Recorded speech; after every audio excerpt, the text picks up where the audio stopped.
Di pedalaman hutan Kalimantan yang lebat dan hampir tak tersentuh cahaya kota, berdirilah sebuah pabrik kelapa sawit tua yang seolah terisolasi dari dunia luar. Dikelilingi pohon-pohon tinggi menjulang, kabut di sini punya kebiasaan turun lebih cepat dari biasanya, menyelimuti area perkebunan dengan hawa lembab dan bau tanah basah yang pekat. Di sanalah Marcel, seorang pemuda dari seberang pulau, mencoba peruntungannya bersama 4 buruh lainnya. Marcel bukanlah orang asli Kalimantan. Ia datang membawa segenggam harapan untuk mengubah nasib. Tawaran kerja di pabrik ini terdengar seperti jawaban atas doa-doanya. Gaji tetap, makan disediakan 3 kali sehari, dan tempat tinggal berupa barak kayu sederhana yang dibangun tak jauh dari pabrik. Baginya, itu sudah lebih dari cukup. Bulan pertama terasa biasa saja. Mereka, Marcel, Randy, Fajar, Irfan dan Budi, bekerja dari fajar hingga senja. Rutinitas mereka monoton. Memindahkan tandan sawit yang berat, membersihkan mesin-mesin tua yang berlumuran oli, dan sesekali membantu proses pengolahan yang bising. Mandor mereka Pak Tejo, seorang pria parubaya yang irit bicara. Pak Tejo selalu memberi perintah yang sama. Setelah jam 10 malam, jangan ada yang keluar dari barak. Pintu digembok dari luar. Alasannya selalu sama. Demi keselamatan, karena hutan masih liar dan banyak binatang buas. Awalnya, Marcel mencoba menerima alasan itu. Tapi lama-kelamaan, ia merasa alasan itu terlalu dibuat-buat. Karena setiap malam Jumat itulah ketika kesunyian seharusnya mutlak, mereka mulai mendengar suara-suara aneh dari arah belakang pabrik, dekat kolam penampungan limbah. Pertama kali, suara itu terdengar seperti rantai besi berat yang diseret perlahan di atas tanah basah. Sri, pelan dan konstan. Lalu, ada suara seperti seseorang berlari dengan langkah panik di atas atap seng barak mereka. Suaranya bergema, membuat mereka yang di dalam menahan napas. Dan yang paling mengerikan adalah tangisan perempuan. Bukan tangisan biasa, melainkan lengkingan panjang yang menyayat hati, seolah datang dari kedalaman hutan dan menembus dinding-dinding kayu barak. Teman-teman Marcel mulai resah. Randy, yang ranjangnya paling dekat dengan pintu, sering terbangun tengah malam. Ia bersumpah mendengar langkah kaki bulak-balik di depan barak yang terkunci. Langkahnya berat dan tidak berirama, seolah orang yang berjalan sedang kebingungan mencari jalan masuk. Fajar, yang paling pendiam, suatu malam mengaku pernah melihat sesuatu saat mengintip dari celah jendela. Di dekat tumpukan drum-drum minyak bekas, ia melihat bayangan hitam yang sangat tinggi. Bayangan itu tidak bergerak sama sekali, hanya berdiri tegak, seolah menatap lurus ke arah barak mereka. Fajar tidak berani melihat lebih lama. Marcel, sebagai yang tertua di antara mereka, mencoba tetap tenang. Ia tidak ingin dianggap penakut. Mungkin cuma halusinasi kita, katanya. Mencoba menenangkan yang lain. Kita terlalu lelah bekerja. Namun di dalam hatinya, ia merasakan ketakutan yang sama. Suatu malam, ia memberanikan diri. Air minum di dalam barak habis dan tenggorokannya kering kerontang. Melanggar aturan mandor, ia membuka paksa jendela belakang dan melompat keluar untuk mengambil air di sumur yang letaknya tak jauh dari kolam limbah. Malam itu, bulan tertutup awan pekat, hanya cahaya remang-remang dari lampu pos jaga yang menerangi area itu. Saat ia selesai menimba air, matanya tanpa sengaja melirik ke arah kolam limbah yang hitam dan berbau menyengat. Di tepian kolam, berdiri sesosok figur yang membuat jantungnya seperti berhenti berdetak. Sosok itu tinggi, dengan rambut panjang terurai hingga menyentuh permukaan lumpur. Seluruh tubuhnya seperti terbungkus endapan lumpur hitam pekat, membuatnya menyatu dengan kegelapan malam. Wajahnya tidak terlihat jelas, tetapi kepalanya miring, dengan sudut yang sangat tidak wajar, hampir patah. Sosok itu hanya diam membeku. Namun Marcel merasa, dengan segenap instingnya, bahwa ia sedang diperhatikan. Sepasang mata tak terlihat sedang menatapnya dari dalam kegelapan. Tanpa berpikir panjang, ia mundur perlahan, tanpa suara, lalu berlari sekencang-kencangnya kembali ke barak. Keesokan paginya, wajah Marcel pucat pasi. Ia tidak bisa lagi menyembunyikan ketakutannya. Saat jam istirahat, ia mengumpulkan keempat temannya di belakang tumpukan tandan sawit. Jauh dari telinga mandor, kita harus pergi dari sini, bisiknya dengan suara bergetar. Ia menceritakan apa yang dilihatnya tadi malam. Randy dan Fajar langsung setuju. Wajah mereka menunjukkan kelegaan karena ada yang akhirnya menyuarakan ketakutan bersama.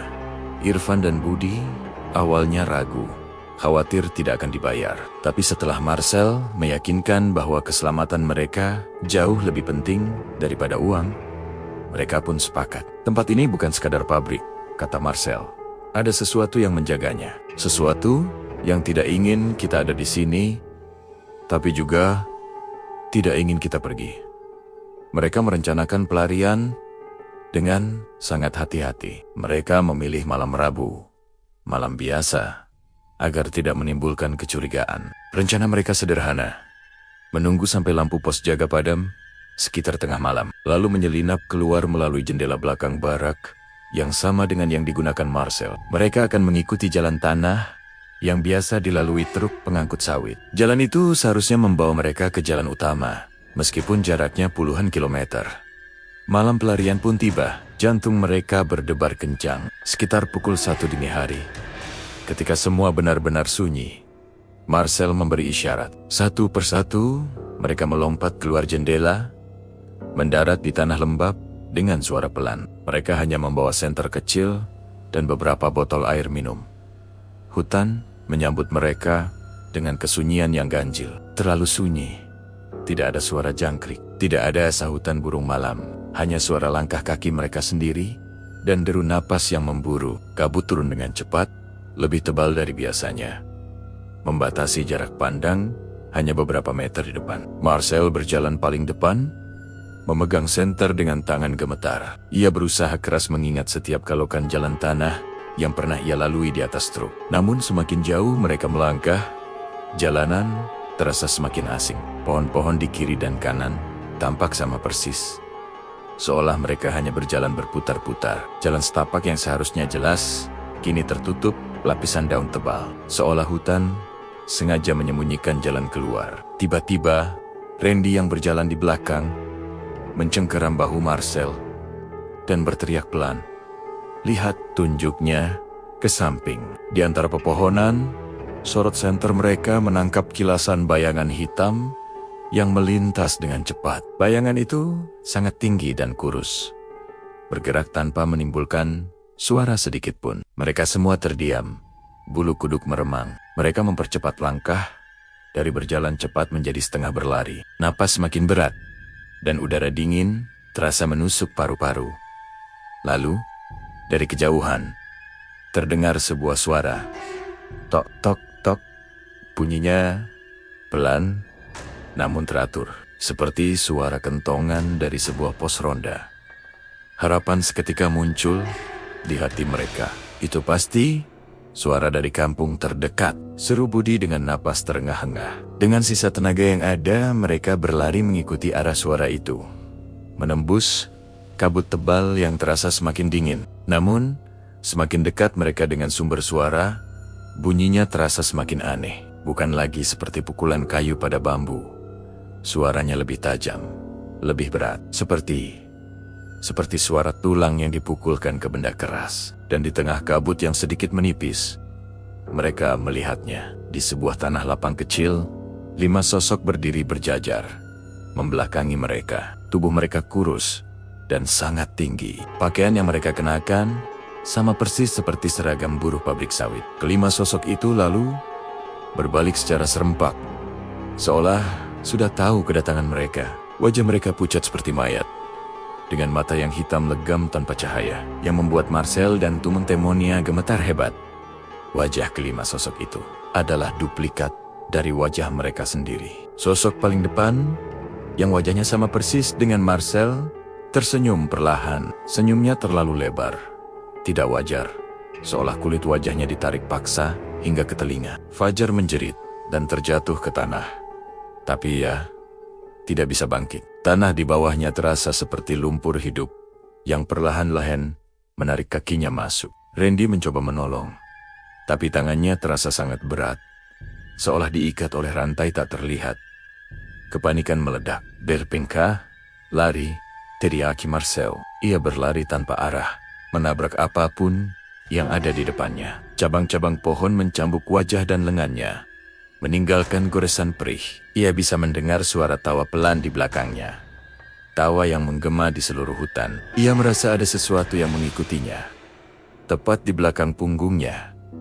Dengan langkah panjang tanpa suara, napasnya hampir habis. Ia melihat sebuah pohon beringin raksasa dan memutuskan bersembunyi di balik akarnya yang besar. Ia berusaha mengatur napasnya yang kacau.